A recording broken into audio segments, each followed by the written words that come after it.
This morning we continue our study of the Ten Commandments, and we get to this commandment. You shall not make for yourselves an idol,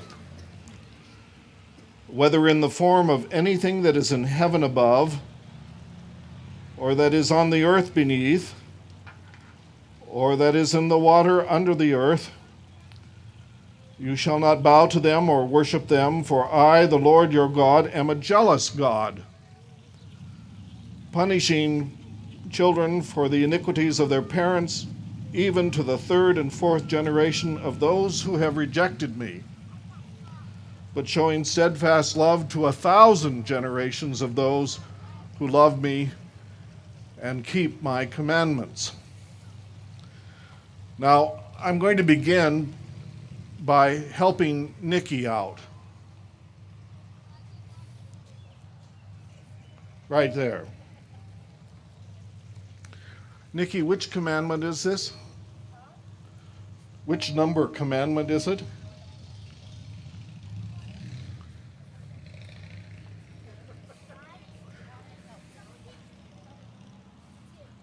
Two. It's number 2 commandment if you are Presbyterian or Congregational or Methodist or Jewish. But if you came out of the Lutheran tradition, which raised Nikki, or you're Roman Catholic, it's still part of number 1. And that caused a huge controversy back in the Reformation, because when the Reformed and Presbyterian folk decided that they needed to deal with the issues that they considered idolatry in the church, they went to their Jewish friends and said, okay, you should know how they're divided. And they found out from the rabbis they were divided the way we do. So the Calvinists divided them our way. But please understand, it created a huge problem, because our ancestors went into the churches and smashed all the statuary, painted over all the paintings, whitewashed all the artwork, and destroyed the pipe organs, and destroyed all the carvings in the churches. Is that very friendly? Well, they were zealous for the love of God. And for the next 400 years, such things were not seen in any of our churches. If you'd come to First Presbyterian Church in 1910, before this building was built, you would have seen no such things. Not even a cross and no candlesticks. In 1918, the Presbyterian Church entered into a huge controversy at General Assembly as to whether or not artwork would be allowed in the children's curriculums. Okay? Yeah, that's how seriously this matter was taken. Because, according to the scriptures, God is a spirit, without form, without structure, but everywhere and infinite. And so, how do you represent that? And the temptation for human beings has always been to take something that is not exactly ultimate and make it the ultimate thing. We have a program on television called American Idol. Any of you seen it? None of you? Okay. Some of you have, some of you haven't. Okay. Interesting term, American Idol, because it's intended to create this image of people who are gifted and talented, and we're supposed to be all agaga about them. And one of the people who won on the program was a young man by the name of Justin, not Miller, Justin Bieber. And what has happened to this young man? Wherever he goes, there are screaming, yelling groups of young people who treat him almost like a God. Now I'm going to meddle some more. There is a huge building in Lincoln, Nebraska that's oval-shaped. And every fall, thousands of Nebraskans gather there to worship the Cornhuskers. If you doubt that, try scheduling your wedding or a church service or anything of significance on a home day in Nebraska. And then you'll discover very quickly who and what we worship. Isn't that true? You shall not worship anything above your God. And the story of Daniel tells us about 3 very brave, faithful men who have been placed in a position where they have had to make a decision of whether they would serve their God or save their lives. And the king had made a huge statue and commanded them to bow down. Now there's something you need to notice here, because we are all thrilled by the fact that Shadrach, Meshach, and Abednego are saved in this story. But if you go back a couple of verses, you miss the whole point of the story. Even if we die in the fiery furnace, the 3 of them say, we will not bow down to your statue.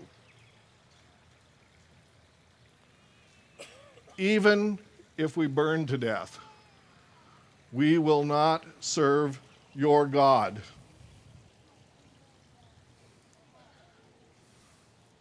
Well, again, we're blessed to discover that in this situation, they were saved. Now, one last piece to this story. The story is not about the faith of Shadrach, Meshach, and Abednego, or even about Daniel. It's about the people of Israel and God's chosen people and whether or not they will be faithful to God.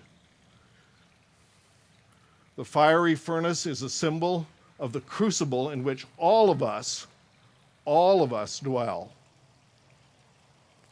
in our daily lives to determine what we serve and who will we serve. Now, that being said, please understand there's nothing wrong with what our friend Karl Barth used to call the penultimate moment. That is the moment before the ultimate. So here's your relief. It's okay to go to a University of Nebraska football game and cheer the team on and have a good time. Unless, of course, you're a fan of another team. It's okay. It's okay to admire things of beauty and of character and of art and science and those kinds of things. That's okay, as long as they don't take first place in your life. The moment that happens, you're treading closely on that ground called idolatry. John Calvin said the human mind and the human heart is a constant factory of idol making. God saves Israel from the fiery serpents in the desert by putting up a pole with a snake around it, a bronze snake, and they turn it into a god. Nehushta is the god's name, and it ensnares Israel for 1,000 years. The people are plagued at one time by what the King James Version calls carbuncles. They're sores on their bodies, so they make gold images of these and place them on the altar and worship them. We're capable of making gods of anything. There are people who have been very critical of a young athlete by the name of Tebow. The same athletes that are critical of him offering prayer and thanksgiving to the one true God, whether he wins or loses, are also the same athletes that will not give up their lucky medals. And sometimes they will wear T-shirts for hundreds of games for fear the magic of the wind will be lost. We are so capable of this nonsensical worship of stuff. And that's the warning. Finally, we have to remember that God reveals one of the first characteristics of God's being in this commandment. I am the Lord your God. I am a jealous God. And what jealousy here means is I am so filled with an overwhelming, powerful passion towards the human race that I would do next to anything. In fact, I would do everything for you because I love you. And of course, that becomes revealed in Jesus Christ and his death on the cross. My zeal for you is so great, I would even die to myself in order to save you. How much love does that tell you God has towards you? How loved are you?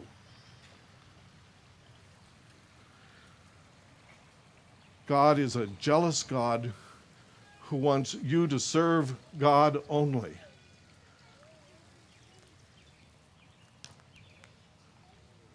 Finally, in the book of Romans, it tells us that the thing that Paul points out to them that he has against them is that they have taken those things which are no gods and have made them gods. They worship the creation over the Creator. And they made images of that creation and bow down and worship them. What are your idols? What are the things that really matter to you is the question the commandment makes and asks of each of us. What is really important in life to you? If it's anything less than the infinite holy God, it is an idol.